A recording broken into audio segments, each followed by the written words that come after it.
Hey now, what is up everybody? Welcome to your Monday workout. Got a change of scenery out here, so forgive me in advance if you hear music or neighbors come by, kids attack me. Melissa and Aiden are working out in the garage, and I'm out here shooting videos for you guys. So let's get into Mondays. We got a core warm-up or skill piece for you guys. As you see, there's 3 20-minute segments built into the skill work. Use your better judgment whether or not you should maintain those 20 seconds or you should change them. As always, the focus is quality L-sits or plank holds, quality hollow rocks, and whatever you guys got to do to be sustaining and have quality and pristine movement patterns is what I'm looking for you guys to do in those 10 sets. So keep that in mind.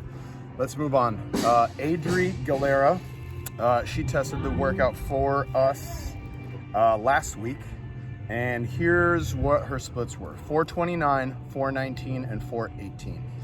Now, as you can see, when you guys look at this workout, the first movement we have is a 400-meter run or row. Now, I will tell you that this workout is structured around a rower, but as everyone is staying at home, just like we are, we know not everyone has a rower at home.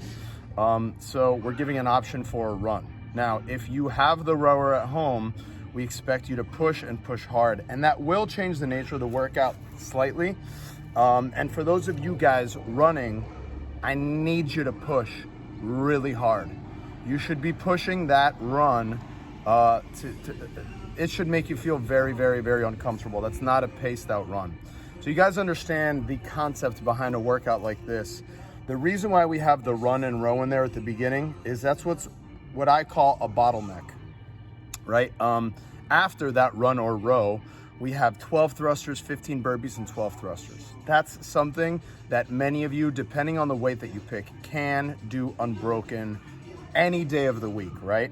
So by placing that run or row at the beginning of the piece, the reason why I call it a bottleneck is because it's such a short amount of work, and the work capacity needs to be so high in that short amount of work that that beginning piece, which normally you would pace throughout, if you learn how to push through it, what's going to happen is you're going to have a lot of work to do in a really short amount of time, and your inclination is going to be that you have to pace it out and breathe through it.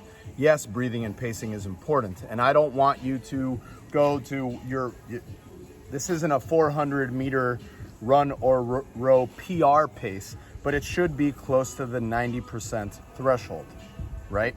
So after you come back from that, you're gonna have these 12 thrusters, 15 burpees, and 12 thrusters to do. And normally that's not a tall order, but in that fatigue state, that's going to change the stimulus tremendously. And that is the idea, right? So if you're not close to being assed out after that row and that run, you're kind of sort of doing it wrong, right? And look, I don't mind that someone changes the run or row to be shorter as long as the work capacity can be high. So oftentimes we talk about being sustaining and pacing and moving slowly and learning how to breathe. Again, those elements are important, but today we're gonna flip that a little bit, and I kind of want you guys to push to the point where you're feeling some pain, all right? As you can see, we have this note here that says rest 1 to 1.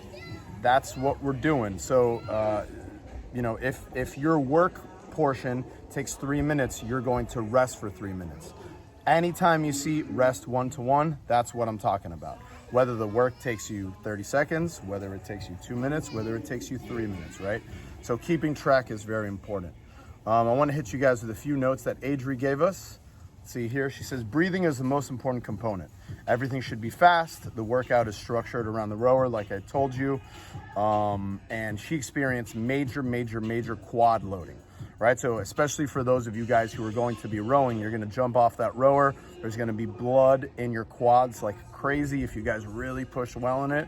And if you're technically proficient on the rower. And then you got to go into thrusters, more major quad loading, major hip extension to think about, going into burpees, which is more quad loading, and then finishing the thrusters, all right? So for those of you guys who are at home with limited equipment, this workout is structured around a lighter thruster. right? So nothing heavy, nothing, no, we're not looking at 135, 95. We're talking 50 and 35 pounds for dumbbells, if that's what you have, or if the barbell, if that's what you got, 95 and 65 is appropriate. And once again, feel free to scale down and sub for a lighter load, because the focus here is to push hard and to go unbroken. Do not pick a weight that is gonna force you to stop and bend over and think about what you're doing. All right, good luck to everybody. Thank you very much for always supporting. Please post your score on the leaderboard and on the group so everybody can follow along. Peace.